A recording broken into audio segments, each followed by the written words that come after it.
understand the scope of it. So let's start there. Tara, can you explain to us, just give us a sense of the scope of the problem, what we're actually talking about today? Sure. Well, Jan and Cindy, thank you so much for having us here to talk about what we now know is government-sponsored, taxpayer-funded child trafficking. And what's happened is more than 500,000 children have come from their countries to the U.S. border. And then the U.S. government has a program that is white glove delivering them to people who we know are criminals, traffickers, and because of Aaron's disclosure, members of transnational criminal organizations. And the children have just disappeared. We don't know where they are. And that's very troubling that children are missing in America. Well, what do you mean exactly by disappeared? Yeah, so the U.S. government no longer can say where the children are. So the Department of Homeland Security, Office of Inspector General, has said the children aren't showing up for their immigration hearings, so they have no way to check on them. Some of them haven't even received a notice to appear, so no one will ever know where are the children. And just when you say over 500,000, right? You kind of, I mean, surely not all these children have been trafficked, right? Like this is it. What is that reality? Well, we know they were all smuggled to the border because who at 7 or 8 years old is going to be able to cross from a country into another country? I mean, anyone can see that children can't make it to the United States of America on their own. So everyone agrees they were smuggled here. The question is, what happens to them after? What happens? And we do know, due to some of the reporting, even at the New York Times, that less than 10% of the children are actually in some zip codes going to their parents. Less than 10%. And, Mary, Aaron, please feel free to jump in here, right? Yeah. Well, there's a reality that I researched and saw being an advocate for children myself for years. But when you saw before the 2020 election, before that new administration came in, Trump's administration, you saw literally adults bringing children to the border. Okay, and that's all over you can watch those videos, and news reported those things. Now, after the new administration came in, you have these missing children prior to this new administration, adults bringing children to the border. Now you just see children being brought to the border without adults. We witnessed that. And we also now, and I believe that what was happening with this, now we talk about this number that's phenomenal, over 500, right? 350, whatever that amount is, it is a new supply of children to buy and sell. So what changed exactly? Was it a rule that changed, or was it? Lots of things changed. Lots of things changed. First of all, simply for the people to understand, DNA stopped being done, and then vetting stopped being done on the sponsors. So it was happening prior to the election in 2020. But now you see all holds bar. Everything's gone. So, Aaron, what were you seeing at DHS? So, our scope and our lens was looking at bad guys. So, specifically representing USCIS, I was on this thing called the Transnational Organized Crime Working Group. And that is it's a government body. It was a whole government approach to combat transnational organized crime. Cartels, in other words. And, we would be seeing, this thing started in like 2016, so I've been on there for a while. And you can see patterns over time of what type of aliens, what type of non-Americans are on this watch list. And it's typically, it started off with like Eastern Europeans, and then some of the Mexican cartels. Trump came in, he puts on like MS-13, 18th Street Gang, the rest of Sinaloa, etc. Right? So in that time frame, we start seeing a lot more encounters to USCIS from like south of the U.S. border specifically, because there's a land border, so they can cross over easily, and that's what we see the records. But February 2021 is the first time that I see one of the records coming over of what's actually happening with the sponsors of these kids.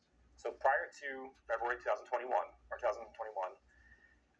you would see things like deportation flights. You would see things like, DUI arrest, a court record, maybe like a travel record. But you never saw an MS-13 member is going to sponsor a child. And that was the first thing that I saw was a little code talking about how this alien on the watch list, name, date of birth, we know who this guy is, gave his fingerprints to HHS for the purpose of this little program. And first one blew in my head. And I was like, whatever, I don't know what that means. Can you just sort of flesh that out a little more? So you're looking at a sheet that basically says that an MS-13 member Well, yeah, is. so they're emails. They come across basically live feed.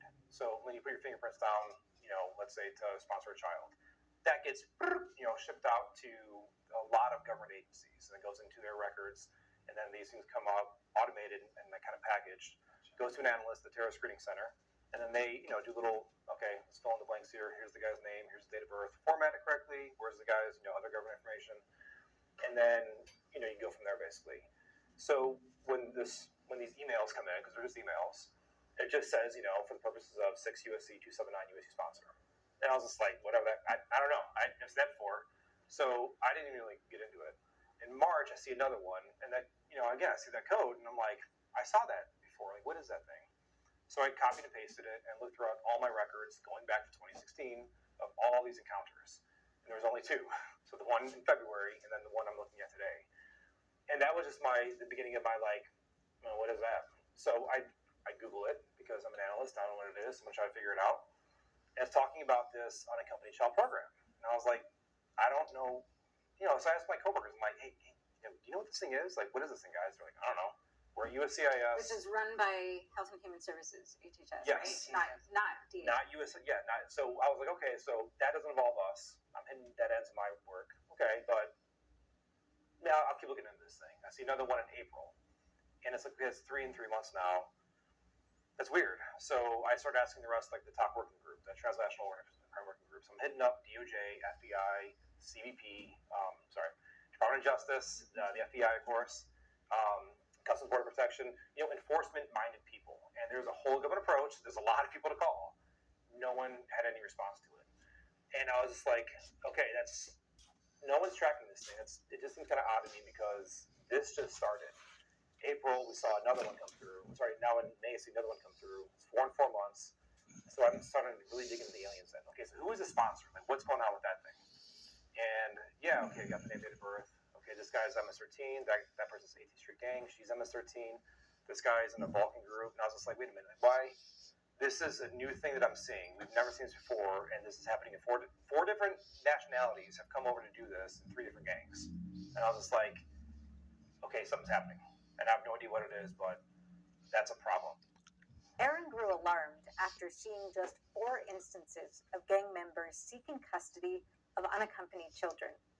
Even one would be a problem if you were that child. But I was curious why he thought those few cases meant there was a bigger problem. 4 cases, and you're like, this is enough of a trend that something is going on. Could people say to you, or did people say to you, hey, it's 4 cases. You're making a lot out of this. That was the generic thing, yeah. Because it's like, and that was the initial, that's like the reflex. Like I hit a knee in the hand, right? It was, well, that's only 3 or 4. I'm like, right. There's a watch list of only 40,000. So it's 3 or 4 out of 40,000.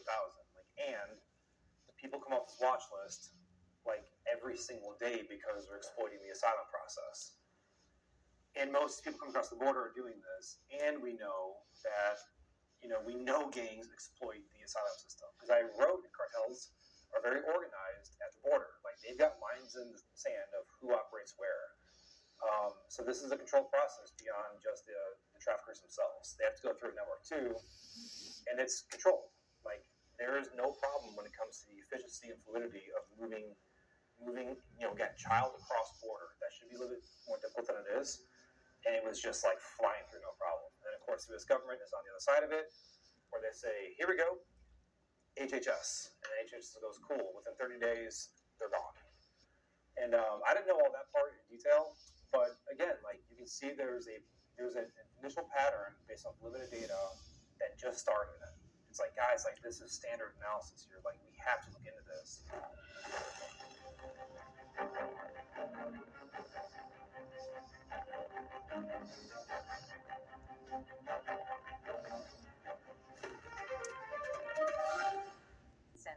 An intelligence analyst noticed gang members signing up to sponsor migrant children.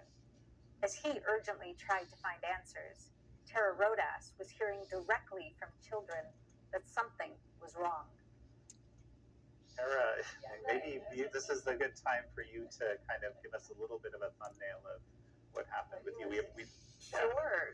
So at the beginning of 2021, he's starting to see this, and at the same time, the federal government makes an all call to all federal employees and says, we have a crisis at the southern border.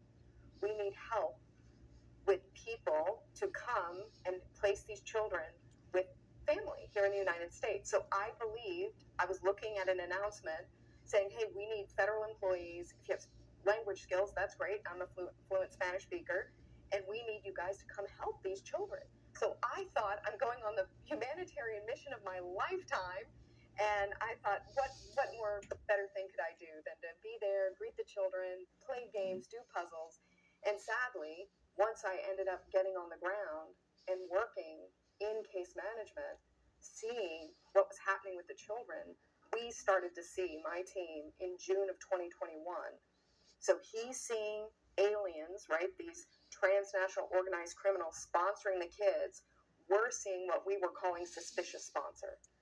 So it was early June when we sent him the first suspicious sponsor, not knowing that one child had ever been trafficked through this Well, program. what was the red flag that made it? The children were saying, yeah, I mean, the flood of all these kids, but then also the children saying, children on their own, revealing they weren't going to their parents. And that they didn't actually know who they were going to, that they were coming for work, and that they had been being told stories, because trafficking is force, fraud, or coercion. Right. And that's what's happening. The children are being lured with a story, right? They're being told, hey, you're only making $2.50 a day in your home country. And they're telling the child and the parent, you're only making $2.50 a day. But if you come to the United States, if you let your child come with us to the United States, we're going to pay the journey. We're nice. We're going to pay the journey. Now, they're going to have to pay the debt off once they get here. But we're going to pay them $6 an hour. Is the recruiting. Yeah. So the children believe, and the families believe, they're going to be Elon Musk rich. These children think that, yeah, and in good hands. Because the government's doing it. Yeah, the government. It's the U.S. government. Right. And that comes into the NGOs that are recruiting. Tara's testimony is hard to fathom.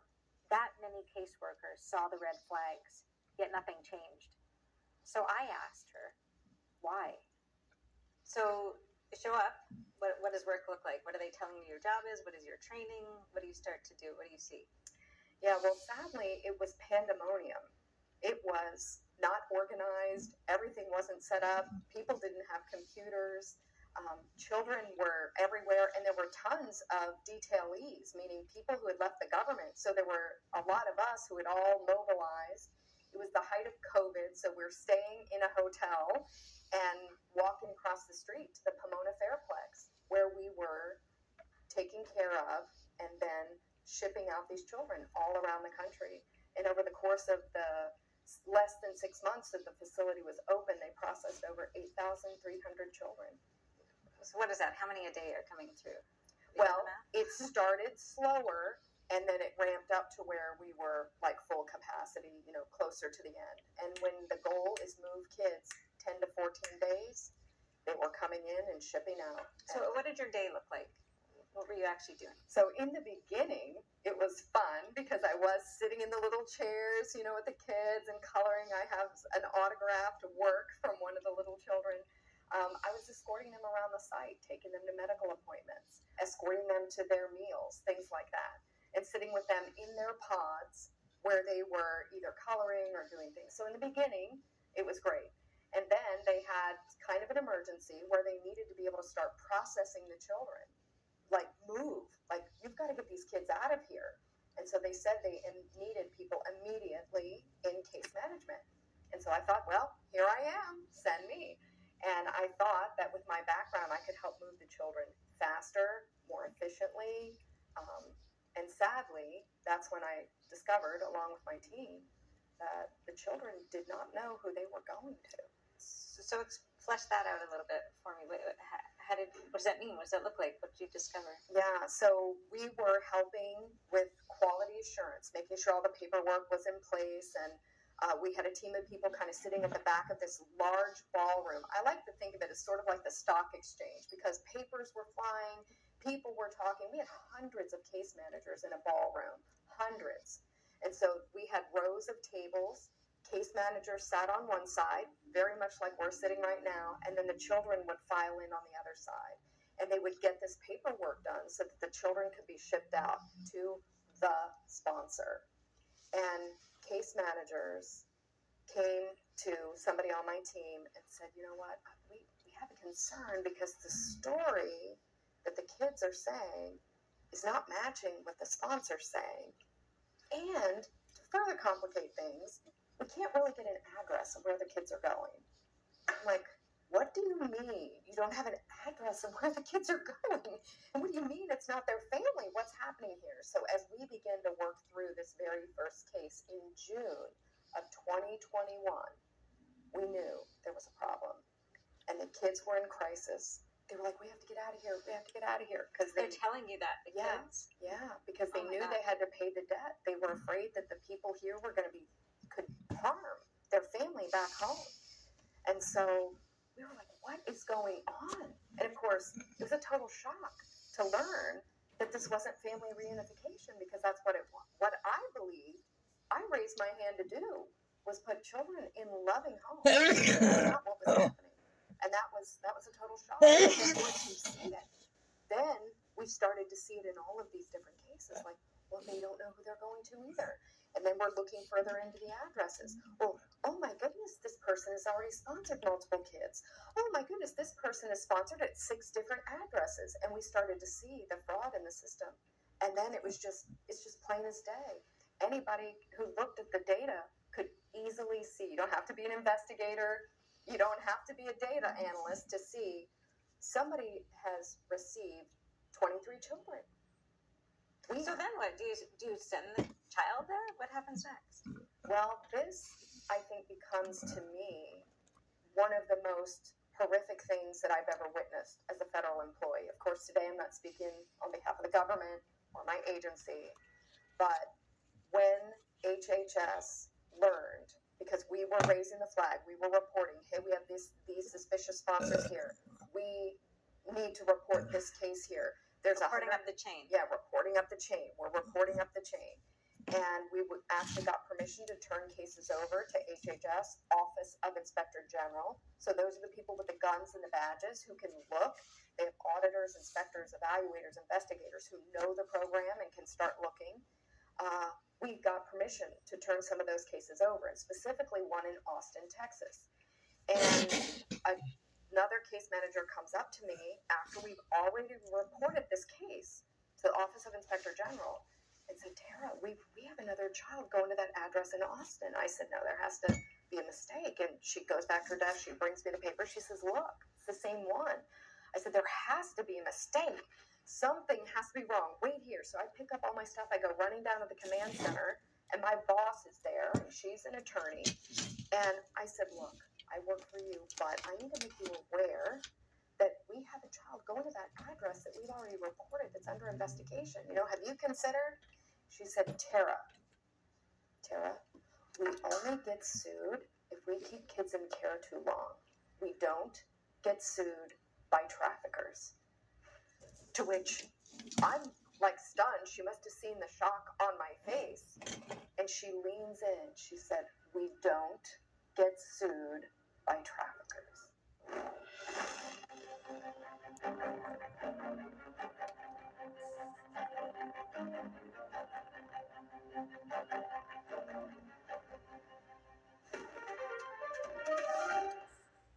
Winning investigative journalist and board member of America's Future, has reported from some of the most dangerous places in the world and personally paid the price.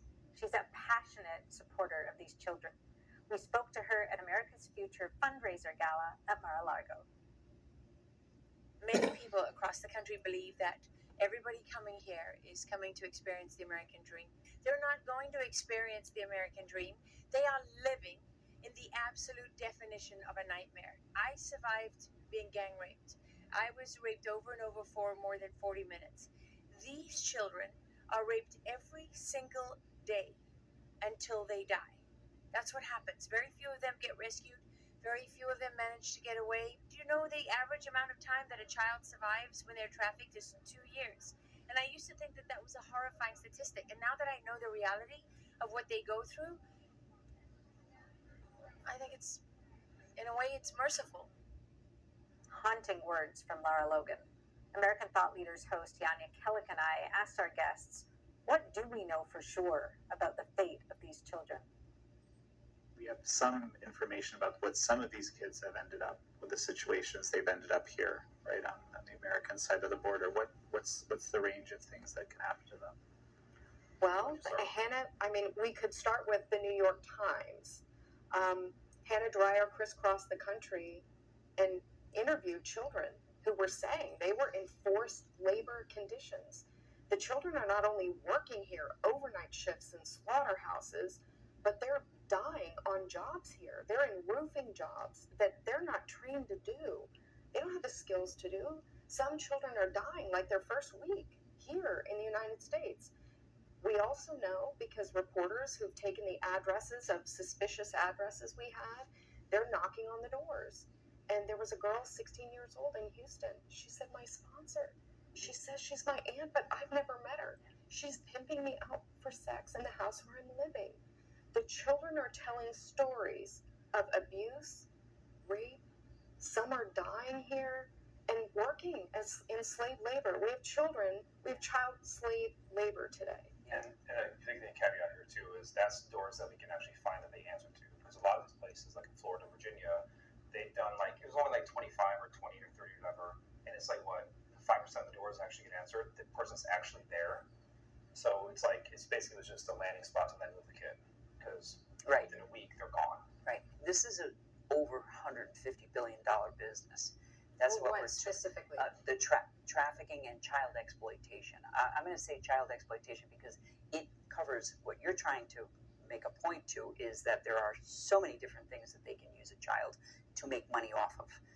Pornography, slave labor, child sex, also breeding children for babies, okay, young girls, that's a thing that they know. A drug can be used once it's gone. A child can be used over and over and over. But that lifespan is basically 2 years at that pace of making money off of a child. Sorry, meaning you're going to jump in there too. Yeah. The kids don't live beyond 2 years. Is that Right. what you're saying? Well, their life expectancy, their trauma, the physical trauma, the mental trauma, the whole piece of that child. Unless that child, which many of these children are brought to doctors that fix them and get them back working.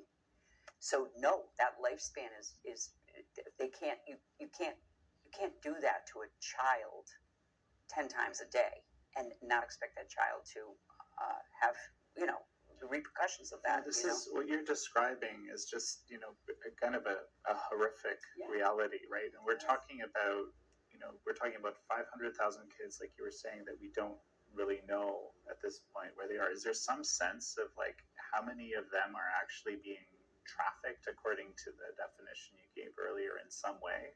Since again, it's sort of incomprehensible how it is. I mean, surely some must be being united with families, and there must be some legitimate program here. We have the data, right, that says in some zip codes, less than 10% of the children go to their parents.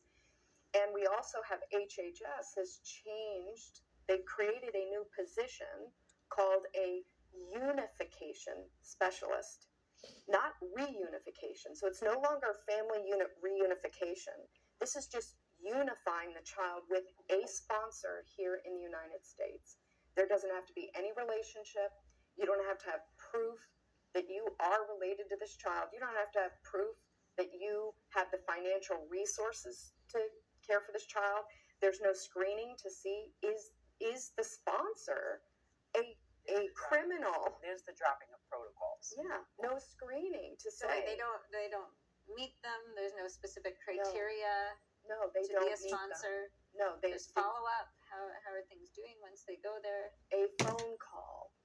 A phone call. That's it. Because the U.S. government has no legal obligation and HHS has said this before Congress many times, we have no legal obligation once the child is out of our custody. So once the child has been turned over, there are no legal ways to check up. Yeah, they're basically saying, not my job. Right. Hey, we did what we had to do. We got the kid in, but everything And else. it ends up being nobody's I was just job. gonna say, is it that anybody's job? Well, I mean, yes, it is the American. If we're doing this, it is our Mhm. it's our duty to do it. The American governments are doing it. But as far as job, like the actual roles and responsibilities, no. The goal is to not traffic children. That's not what this thing is. The goal of this thing is to get kid from A to B, out of the country, into the country, and they do that very, very well because it takes on average 10ish to 14ish days, but they're capped at like 30. So within 1 month, they want this kid out the door. 30 days. 30 days. Can't have them there any longer. Yeah, Tara can talk on that. Well, they moved it to another facility, yeah, so that it doesn't appear on a report that a child has been somewhere very long. So they were driving home 10 to 14 days, move this kid. And so what that means is a child has presented alone. Remember, there's no parent involved here. A child presents at the border to our fine Border Patrol. They take down a U.S. point of contact. You may have seen in the news. The children have a little piece of paper. Sometimes they have a number sharpied on their arm. It's written in their clothes. So our Border Patrol takes down that U.S. point of contact. And then they have 72 hours to transfer the children from DHS to HHS, our care. Once we get the child, we take that U.S. point of contact that came with the child. We're calling them, hey, are you expecting someone? And our goal was to then move the child to that person in 10 to 14 days. So the child presents information that the U.S. government takes down and says, okay, we're sending the child to that person. Yeah, and there's no scrutinization there. That's No screen. that's the gospel. Oh, that was stapled to this kid's leg. Got it. That's the number we're calling them. You start seeing that, a sponsor is an MS-13 gang member. Do you contact HHS and say, hey, that kid that you've got, don't So- send them there? Okay, so those notices specifically went out to, at the time, I believe the working group was like 116 people. So first thing I did was I go through all